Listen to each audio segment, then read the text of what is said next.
அனைவருக்கும் வணக்கம். நாம் கடந்த 2 காணொளியாக ஈரான் மற்றும் ஆரிய வரலாறு இதெல்லாம் பார்த்தோம். எப்படி மத்திய ஆசியாவிலிருந்து புறப்பட்டு ஈரானுக்கு அங்கிருந்து கால்நடையாகவே கஜகிஸ்தான், உஸ்பெஸ்கிஸ்தான், ஆப்கானிஸ்தான், துர்க்மெனிஸ்தான் போன்ற நாடுகள் வழியாக பாகிஸ்தான், இந்துஸ்தான் என்று இங்கே அங்கே இருந்து பாரசீக மொழி மருவி இங்கே சமஸ்கிருதமாக மாறி எப்படியெல்லாம் ஒரு கலாச்சாரம் பரவியது என்ற ஒரு வரலாறை நாம் பார்த்தோம். அதில் மிக முக்கியமாக இன்றைக்கு நாம் பார்க்க போவது என்னவென்றால், அந்த நாட்டிலே ஈரான் நாட்டிலே ஒரு பெரிய காப்பியமாக இருக்கக்கூடிய நூல், அவர்களுடைய பாரசீக மொழியின் தழுவலான அந்த நாட்டினுடைய மத மொழியாக இருந்த அவஸ்தாவில் எழுதப்பட்ட அந்த நூல் என்பது ஷானாமா. இந்த ஷானாமா என்ற நூலானது நிறைய ஸ்லோகங்கள் அதில் இருக்கிறது. அது மத சடங்குகளுக்கு உபயோகப்படுத்தப்படுகிறது. அது ஒரு பெரிய வரலாற்று காப்பிய கதை. எப்படி ராமாயணம், மகாபாரதம் போல காப்பியங்களாக இருந்தாலும் இந்து மத தர்ம சிந்தனைகளை, பகவத்கீதையை போதிப்பது, சடங்குகளை பற்றி சொல்வது, பாவங்களை கழிப்பது என்று எப்படி ராமாயணம் மகாபாரதம் சொல்லுகிறதோ அதே போலவே ஷானாமா ஈரான் உயரிய ஆரியர்கள் எப்படியெல்லாம் தங்களுடைய மத சடங்குகளை பின்பற்றாவிட்டால் நிந்தனைகளுக்கு உள்ளாவார்கள், மத துவேஷத்திற்கு ஆளாவார்கள், எப்படி ஒதுக்கி வைக்கப்படுவார்கள் என்பதையெல்லாம் சொல்லுகிறது. அது மேலும் என்ன சொல்லுகிறது என்றால், எப்படி இங்கே ரிக்கு வேதத்திலே 4ஆக வர்ணாசிரம அடிப்படையில் நாட்டை யார் ஆள வேண்டும், அவர்கள் எந்த குலம், கடவுளை வேண்டுவதற்கு அவரிடத்திலே அந்த தேவ பாஷையிலே பேசி பக்தர்களினுடைய கோரிக்கைகளை தெரிவிப்பதற்கு இடையிலே ஒரு ஒரு வேத விற்பனர், மத சடங்குகளை செய்யக்கூடியவர் என்ற நிலையிலே இருப்பவர் அவர். அதற்கு பிறகு ராஜாவுக்கு பிறகு போர் புரியக்கூடிய சத்திரியர்கள், அதற்கு பிறகு சூத்திரர்கள், அதற்கு பிறகு அடிமை தொழில் செய்வோர் என்று எப்படி வர்ணங்களாக பிரிக்கப்பட்டிருக்கிறதோ அதே வர்ணம் ஈரான்லேயும் இருக்கு. அங்கேயும் யார் ஆள வேண்டும், யார் குதிரையை ஓட்ட வேண்டும், தேர் ஓட்ட வேண்டும், யார் பணிகளை செய்ய வேண்டும், விவசாயம் செய்ய வேண்டும் என்று அங்கேயும் இதே 4 பிரிவுகள் இருக்கு. அதே போல இலங்கையில மகாவம்சம்னு சொல்லி அது ஒரு காப்பியம். அது பாலி மொழியில் எழுதப்பட்டது. அந்த பாலி மொழிங்கிறது புத்த மதம் ரொம்ப புகழ்பெற்று இருந்தபோது பாலி மொழி அது ஒரு பிராகிருத மொழி. அதுவும் சமஸ்கிருதத்திலேருந்து பாரசீகத்திலேருந்து இப்படி கலந்து உருவான மொழி தான். அது ஒரு வட இந்திய ஆதிக்கத்தில் இருந்த மொழி தான். இந்த பாலி மொழி உருவாக்கி வைத்த அந்த கதை நூல் இருக்கிறது அல்லவா, வம்ச நூல், மகாவம்சம் என்று அழைக்கப்படுகிற நூலில் இலங்கை 3ஆக பிரிக்கப்படுகிறது. 3 பகுதிகளாக பிரிக்கப்பட்டு அனுராதபுரத்தை தலைநகராக கொண்டு உருவாக்கப்பட்ட நாட்டில்தான் அந்த நாட்டினுடைய பூர்வ குடியான வட இந்தியாவிலிருந்து பல ஆண்டுகளுக்கு முன்னால் நகர்ந்து இலங்கையிலே குடியேறிய பூர்வீக குடிகள், அவர்கள் பௌத்த மதத்தை பின்பற்றக்கூடிய பாலி மொழியை பேசுகிறவர்களாக இருந்தார்கள் என்று வரலாறு கூறுகிறது. அதற்கு ஒட்டிய மற்றொரு நாடு தமிழர்கள் ஆண்ட நாடு என்று குறிப்பிடுகிறது.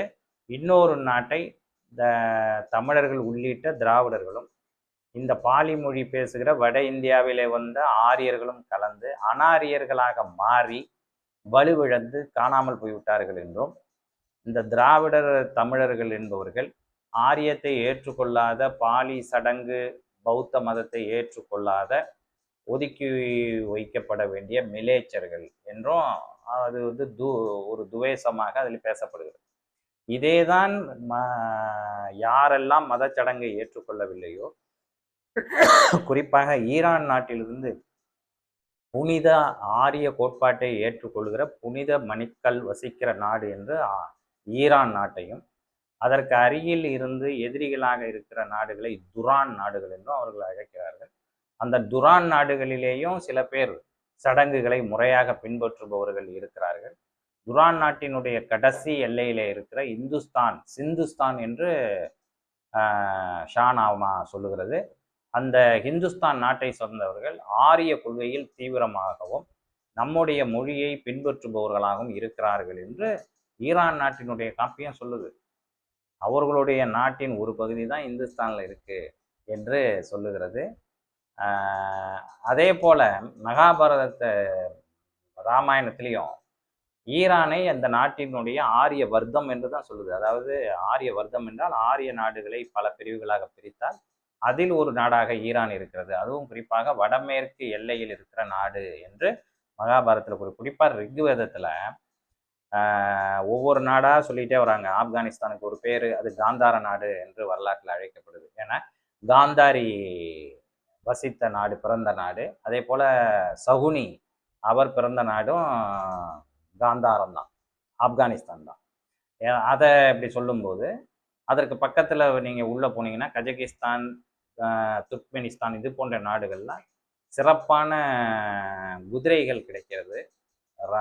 இராணுவத்திற்கு, அதாவது போர்க்குரிய வீரர்களுக்கு வேண்டிய படைப்பிரிவில் சேர்க்க வேண்டிய போர் குதிரைகள் கிடைக்கக்கூடிய நாடு என்று சொல்லப்பட்டு, அந்த குதிரைகள் தான் பாண்டவர்களுக்கும் கௌரவர்களுக்கும் போரின் போது தேரிலே பூட்டப்படுகிற குதிரைகளாக இருந்தன என்று மகாபாரதம், ராமாயணம் இந்த வரலாறுலாம் சொல்லுது. எல்லா காப்பியங்களும் சொல்லுது. ரிக்வேதத்திலையும் அந்த குதிரைகளை பற்றி அஸ்வம் எங்கேருந்து வந்ததுன்னா அங்கேருந்து தான் வந்தது, அதுதான் சிறப்பாக இருக்கும்னு சொல்லுது. அதே போலவே ஈரான் வரலாற்றிலும் இந்த நாடுகளிலிருந்து, கஜகிஸ்தான் போன்ற நாடுகளிலிருந்து பெறப்படும் குதிரைகள் மிக சிறப்பான குதிரைகள் என்று அந்த நாட்டு நூலிலும் சொல்லப்படுது. இதெல்லாம் உள்ள இருக்கிற ஒற்றுமைகள்.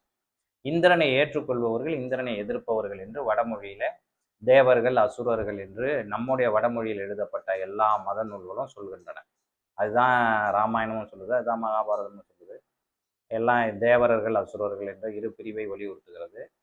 இதே ஷானாமா என்ன சொல்லுது ஈரான்ல அப்படின்னு பார்த்தா, இந்நன்மைக்கு ஒரு அணி, அது அகூரா, அதாவது இங்க இருக்கிற அசுரர்கள் அங்க நல்லவர்களாகவும், அங்க இருக்கிற தெய்வா அப்படிங்கிறவங்க, அதான் தேவர்கள் என்பவர்கள் கெட்டவர்கள் என்றும் மாற்றி சொல்லப்படுகிறது. ஒரே பகுதியிலிருந்து வந்தவர்கள் மற்றொரு பகுதிக்கு பல 100 ஆண்டுகளாக, பல தசாப்தங்களாக, பல வம்சாவளிகளாக மாறி பலரோடு இணைந்து போரிட்டு இவர்கள் யாரோ அவர்கள் யாரோ என்று மாறினாலும் சடங்குகள் மட்டும் மாறாமல் காலங்காலமாக பின்பற்றி வருகிற நிலையில் சொல்லில் இவர்கள் ஒன்று சொல்வதை அவர்கள் மாற்றி சொல்வதும், அவர்கள் சொல்வதை இவர்கள் மாற்றி சொல்வதுமாக இதில் ஏதேனும் மாறுபாடு ஏற்பட்டுதான் இந்த அசுரர்கள் என்பது இங்கே கெட்டவர்கள், அங்கே நல்லவர்கள், அங்கே நல்லவர்கள் என்பவர்கள் இங்கே கெட்டவர்கள் என்று மாறியிருக்கலாம் என்று வரலாறு சொல்லுகிறது. அதே போல வர்ணாசிரம அடிப்படையில், தொழிலின் அடிப்படையில் ஒரு குலம் 4ஆக பிரிக்கப்படுகிறது.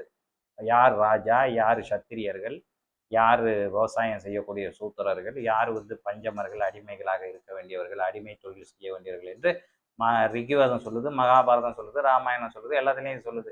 அதே தான் ஷானாமாவிலையும் சொல்லப்படுது. யார் ராஜாவாக இருக்கணும், யார் குதிரை தேர் ஓட்ட வேண்டும், யார் விவசாயம் செய்யணும், யார் அடிமை தொழில் செய்யணும்னு அங்கேயும் வர்ணங்கள் 4ஆக பிரிக்கப்படுது. இந்த ஒற்றுமையும் ரெண்டும் ஒன்றா தான் இருக்கு. மகாவம்சம் இலங்கையில் சொன்னேன், அங்கேயும் இதே தான். ஒரு உயர்ந்த புரோகிதங்களை சொல்லக்கூடிய மத சடங்குகளை நிறைவேற்றுபவர், அதன் பிறகு நாட்டை ஆளக்கூடியவர், அதன் பிறகு மற்ற தொழில்களை செய்யக்கூடியவர்கள், அங்கேயும் 4 குலங்கள் பிரிக்கப்படுது. எனவே இதெல்லாம் ஒன்றுக்குள்ள ஒன்று. சமஸ்கிருதம், பாலி, பிராகிருதம், பாரசீகம் இந்த மொழிகள் எல்லாம் ஒன்றுக்குள்ள ஆதி மொழிகளிலிருந்து மருவி மருவி மருவி வேற மொழிகளாக மாறியவை. ஆரிய வம்சத்தினுடைய தொடர்புடைய இன பிரிவுகள், இன குழுக்கள் என்றுதான் வரலாறு நமக்கு சொல்லுகிறது, காப்பியங்கள் நமக்கு சொல்லுகிறது. இந்த காப்பியங்களில் இருக்கிற ஒற்றுமை சொல்லுகிறது. இங்கே சகுந்தலை என்ற அந்த ஒரு கேரக்டர் அவங்க பறவைகள் வளர்த்தது அப்படின்னு சொல்கிற மாதிரி, அங்கேயும் அந்த ஷானவாமியும் அந்த ஹீரோவுடைய மகனை ஒரு பறவைகள் தான் வளர்க்குது. இவங்க கொண்டு போய் விட்டுட்டு வந்துடுறாங்க தான் பிள்ளைய மலையில். அந்த பிள்ளைய பறவைகள்லாம் எடுத்து வளர்க்குது. அதுக்கு பிறகு ஒரு காலகட்டத்தில் இதே அரசர் அந்த பிள்ளையை போய் பார்க்க போகிறார். ஏன் கொண்டு போய் விட்டாங்கன்னா, ஆரம்பத்தில் அதுக்கு ஜாதகம் சரியில்லை அப்படின்னு கொண்டு போய் அந்த பிள்ளையை விட்டுறாங்க. அப்புறம் அந்த பறவையை எடுத்து வளர்த்து அது ஒரு தெய்வீக பறவை, அதுக்கு சடங்குகள், சம்பிரதாயங்கள், போர் பயிற்சி எல்லாம் கொடுத்து அந்த இளவரசரை தயார் பண்ணி வைக்கும்போது அவன் யாருன்னே தெரியாமல் தந்தைக்கும் மகனுக்குமே சண்டை வர மாதிரிலாம் அந்த கதை போகுது. அது அந்த ஷானாமா என்ற கதையில் போகுது. இப்போ இதெல்லாம் ஏன் நம்ம சொல்கிறோன்னா, இதற்கிடையே இருக்கிற ஒற்றுமைகள். இங்கே அண்ணன் தம்பி பங்காளி சண்டை, கௌரவ பாண்டர் சண்டைன்னா அங்கே அப்பா மகன் சண்டை, இப்படியான நிலை. அதே போல் அவங்கள பொறுத்த வரைக்கும் மத இன கோட்பாடுகளை கடைப்பிடிக்காதவர்கள், மத சடங்குகளை கடைப்பிடிக்காதவர்கள் எல்லாம் மத துவேஷத்திற்கு உள்ளாகி அந்த இனத்திலிருந்தே ஒதுக்கப்பட்டு மிலேச்சர்கள், கீழானவர்கள் என்று பெயர் சூட்டப்பட்டு அவர்களோடு சார்ந்திருக்கிற நாடும் அப்படியான நாடு என்று ஷானாமாவிலையும் சொல்லப்படுது. ஈரானுக்கு அப்பால் வடபகுதியில் இருக்கக்கூடியவர்கள் மத சடங்குகளை பின்பற்றாதவர்கள் என்று சொல்லி அவர்களை ஒதுக்கி வைக்கிறது.